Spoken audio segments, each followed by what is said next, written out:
So I was at the end of a 4-year prison sentence, and a family member recommended Langley as somewhere to continue on my journey of faith that I'd started before I went to prison.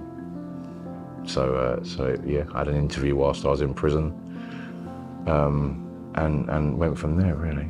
Yeah, I was really excited to become part of something that was, I don't know, like meaningful for people like myself that felt a little bit lost, if you know, and just able to set us on a straight path.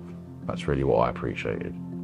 Some of these workers have been through similar situations to some of us. I mean, maybe not as drastic, but definitely homelessness and addiction issues and etc. And so it's always useful to have that kind of insight, you know, to be able to give wisdom where wisdom is due, you know, and that's what I've appreciated. That's what I definitely appreciate. I was brought up in a Christian home. My dad's a minister of a church, and it's always been part of my life.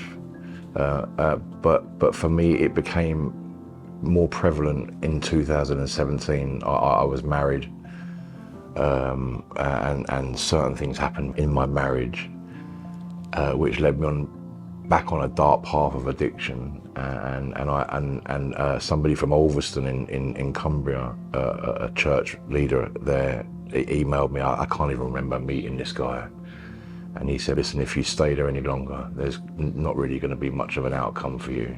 What you can do is you can come to Ulverston, give your life to Jesus, and see where he takes you.